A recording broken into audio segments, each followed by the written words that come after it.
NASA mission seeks lunar air, presented by Science at NASA. Back in the 60s and 70s, Apollo astronauts circling the moon saw something that still puzzles researchers today. About 10 seconds before lunar sunrise or lunar sunset, pale, luminous streamers would pop up over the gray horizon. These twilight rays were witnessed by crew members of Apollo 8, 10, 15, and 17. Back on Earth, we see twilight rays all the time. When the sun sets, shafts of sunlight penetrate gaps in clouds, shadows lance across the sky as the day ends in a rosy glow. The airless moon shouldn't have such rays, yet the men of Apollo clearly saw them. A NASA spacecraft is going back to the moon to investigate. Slated for launch in September 2013, the Lunar Atmosphere and Dust Environment Explorer, LADEE for short, will seek out twilight rays and other mysteries of the lunar atmosphere. Yes, the moon does have an atmosphere, says Richard Elphick, the project scientist for LADEE at NASA's Ames Research Center. It's just much more tenuous than ours. The moon's atmosphere is so flimsy, about 10 trillion times less dense than Earth's, that a good sneeze would rip through it like a hurricane.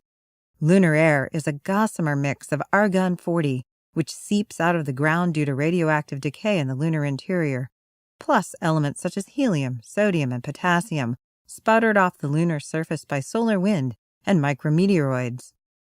None of these gases appear in sufficient quantities, however, to explain the twilight rays. We're missing something, says Elphick. The missing piece might be dust. When sunlight falls on the moon, solar UV radiation electrifies the unprotected topsoil, possibly causing lightweight grains of moon dust to rise off the ground, joining the gases already there. This electrically charged dust may be what the astronauts saw, says Elphick. LADEE's lunar dust experiment will collect and analyze dust in the moon's atmosphere to test this hypothesis. Researchers have a special name for atmospheres as fantastically thin as the moon's, an exosphere. On Earth, molecules in the thick air are constantly bumping into each other, spreading pressure and heat in all directions. In an exosphere, however, molecules are so far apart they rarely collide. Instead of bumping into each other, says Elphick, they bump into the lunar surface. Air molecules coming into contact with the moon's dusty surface are expected to stick briefly before moving on again. Hop and stick, hop and stick. At any given moment, millions of molecules could be hopping like bunnies across every square inch of lunar terrain. Ultraviolet, visible light, and mass spectrometers on board LADEE will inventory the molecules present and determine how they behave. The dusty, flimsy mix of atoms and molecules in the lunar atmosphere is sure to have alien properties that our experience on Earth has not prepared us to anticipate, says Elphick.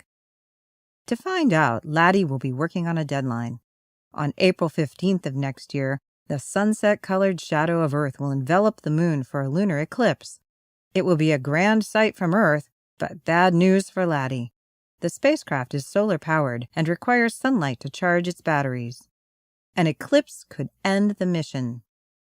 The current plan, says Elphick, is, before the eclipse, to guide the spacecraft into the surface of the moon for a final impact that we can study.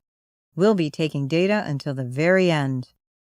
For more news about lunar mysteries, airy and otherwise, stay tuned to science.nasa.gov.